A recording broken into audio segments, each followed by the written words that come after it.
number 1 seed Tyrannosaurus Rex squaring off against the number 9 seed Torvosaurus tanneri. Torvosaurus, very confident in himself, just took out a Tyrannosaur last round. Tarbosaurus, a very close cousin of Tyrannosaurus. Torvosaurus in this battle is giving up almost 1 foot and nearly 3 tons. Torvosaurus, however, just as last time, is fast, has very powerful hand claws, and don't sleep on that bite. Torvosaurus' bite is nearly as powerful as that of T-Rex's. Just like last time, Torvosaurus, fearless, charges headlong at Tyrannosaurus. Tyrannosaurus answers the call, and the two of them clash head to head. Torvosaurus, swinging wildly, rips open Tyrannosaurus' nose on the way in, and the two of them, after staring at one another for a moment, lock jaws. Torvosaurus, keen to repeat his victory, but Tyrannosaurus is in an entirely another league when it comes to battling with his mouth. Tyrannosaurus Rex, when they lock jaws, Tyrannosaurus closes it, and with his powerful bite, actually removes about 60% of Torvosaurus' front end of his jaws, just disappear down the Tyrannosaurus' throat. Torvosaurus doesn't really seem to know what happened. He's looking and his snout is gone. Tyrannosaurus follows it up with another bite and takes the rest of Torvosaurus' head off. Tyrannosaurus is just a monster. This guy looks unstoppable. It's very obvious why he's been the chomp for so many years. Tyrannosaurus Rex, your number 1 seed, advances easily. Welcome to the commentary and post-fight commentary of round 2. I have with us Jacob Jett. Hello. Renowned paleontologist working at the Rocky Mountain Dinosaur Resource Center and also one of the Fossil Crates paleontologists. You'll have myself, Brian Curtis, another Fossil Crates paleontologist, and we are here to talk about the results of the round 2 Chompionship, the 2020 Chulai Chompionship. So we're going to start off with the interesting matchup of the number 1 seed, Tyrannosaurus Rex. Needs no introduction. Made short work of Pycnonemosaurus in the first round. He took a small leg bite, but to remind you of the rules, all the dinosaurs are fully healed for the next battle. So we have a peak performance T-Rex, and he was squaring off against a peak performance megalosaurid named Torvosaurus. Torvo had an epic battle with Tarbosaurus, and they locked jaw strength. Tyrannosaurs, known for their heavy jaws, ended up losing to Torvosaurus with his own massively powerful megalosaur jaws. So that's the history. The stage is set. The two opponents faced one another on the battlefield. They charged each other down, and Torvosaurus, fresh off his victory, was very confident that he could match jaw strength with Tyrannosaurus. And as you may recall in the fight, they did indeed lock jaws.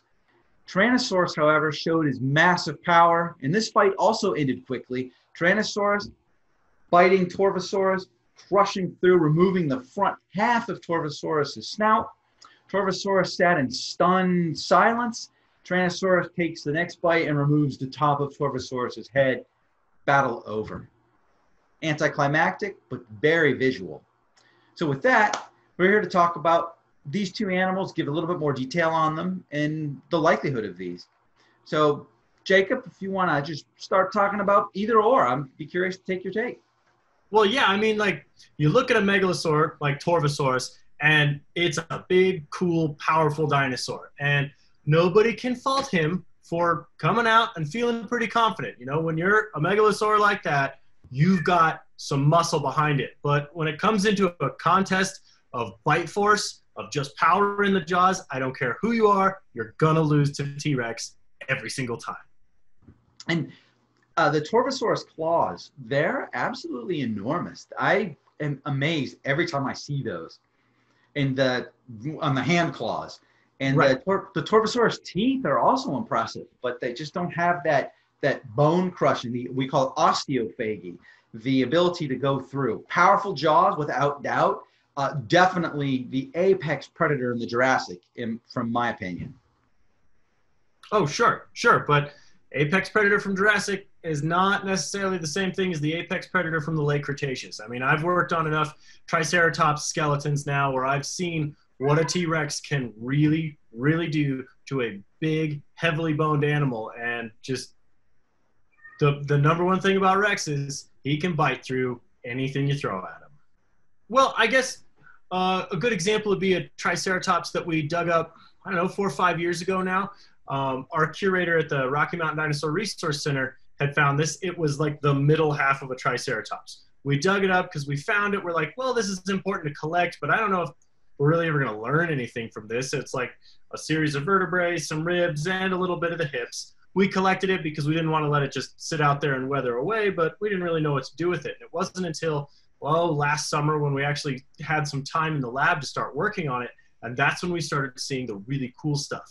This animal had been bitten into, and in many cases through, a lot of its bones by a large theropod. Now out there at that time, that was T-Rex. That's really what was out there that could do this kind of damage. So we had tooth punctures through, like completely through a lot of these heavy vertebrae and into a lot of the hips, like a big bite into the ilia. So like the big flat, heavy plated bone in the hips. The interesting thing about this one was, although the bones had been bitten and broken, we had also seen a lot of evidence of healing. So it had actually survived the attack somehow. And at first we were like, oh, you know, he got lucky. But the more we started looking into it and seeing more and more damage on these bones, we realized it would have actually been merciful if the Rex had finished him off at the time, because so much of the animal had become infected, even the bones were infected.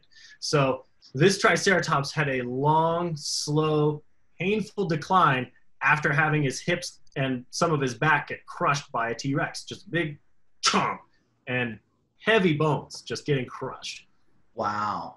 That's pretty common, actually, too. Just so you know, we frequently find big ceratopsians out there that have suffered an unpleasant encounter where they lose bones and they get broken.